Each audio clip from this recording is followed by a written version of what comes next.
Hey, welcome to Graphic Policy Television, GPTV. I'm Brett. In my hands is Queen in Comics graphic novel published by NBM, and it is story by Emmanuel, Mary, article text by Sophie Blitman, and artists include Roccardo, Randazzo, Celine, Olive, Antonio, Campofredano, Samuel, Wambre, Julien, Hugonnard-Bert, Laurian, Rerolle, Jean-Jacques, Dzialowski, Alex-Ime, Francesco, Colafella, Samuel, Figuiere, Antoine, Pedron, Arnaud, Jouffroy, Tony Cittadini, Carmelo Zagaria, Francois Foyard, Paolo Loretto, and Dario Formisani.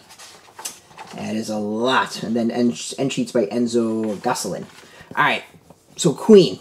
If you ask me, the greatest band ever, the answer is Queen. There is no other answer. Queen did it all, from ballads to stadium rocks, glam to heavy metal to rock to ballads to soundtracks to, I mean, just anything and everything.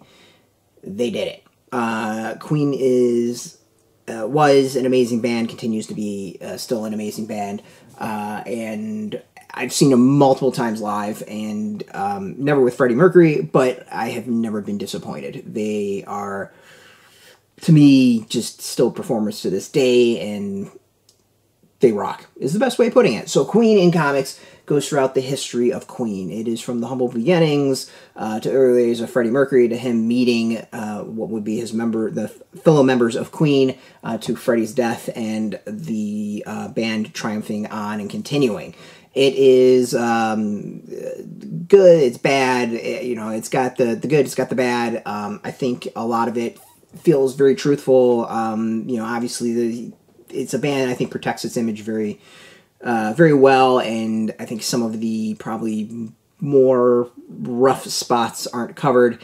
But it does admit, this is a band that was around each other a lot. They got sick of each other. They would go their separate ways, then they would come back together. That they would bicker and they would fight, and putting albums together were headaches, and, touring, they got tired of each other, and, it's there. And it really makes it feel like a family that had its differences, but in the end loved each other and realized that they were stronger together than they were apart. And we see that in their releases and their success, solo artists versus as a band.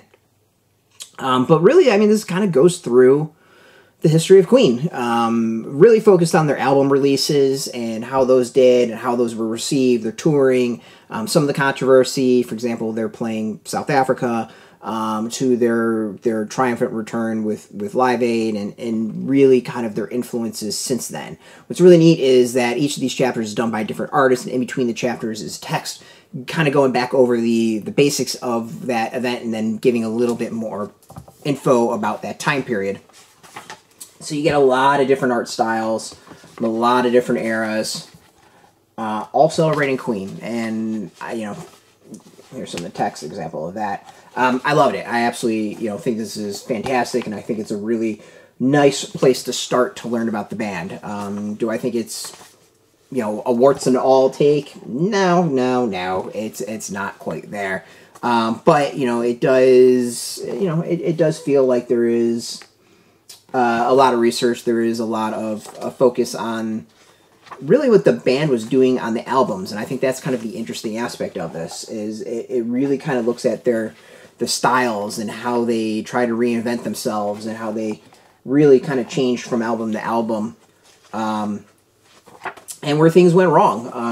Some albums were complete duds, and then, there was fights, and they would come back and do a new album and have success, and that's kind of seemed to be the pattern. But, it goes into interesting things like their collaboration with David Bowie, their collaboration with Michael Jackson, and how those were handled, and it's a really, really interesting graphic novel. As someone who loves Queen, I'm good with it. I don't necessarily need a deep dive into all the fights and all the bickering. I think this graphic novel's focus on really the album releases is a really interesting take and a cool way of charting the band's history.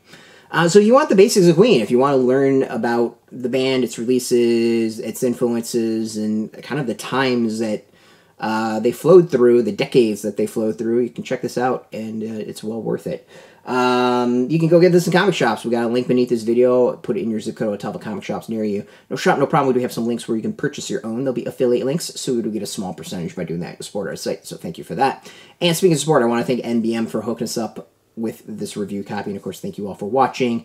If you are into comics, if you're into graphic novels, check us out every single day at graphicpolicy.com. We're on Twitter, Facebook, YouTube, Tumblr, Instagram, TikTok, Mastodon, all at Graphic Policy, keeping it nice and consistent.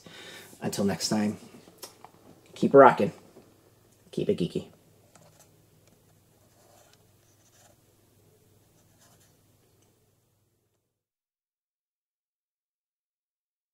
Hey, thanks for watching the previous video from Graphic Policy Television. Just by watching, you help support our site. Thank you so much. Now, if you're watching these videos, you probably care about geeky things like movies, television, comic books, toys, games, video games, you name it. You can go and subscribe right now to our YouTube channel to stay in touch and catch all the new videos, or check out our website at graphicpolicy.com. There's a nice link on this end of the video. But as always, thank you for watching. Keep on rocking and keep it geeky.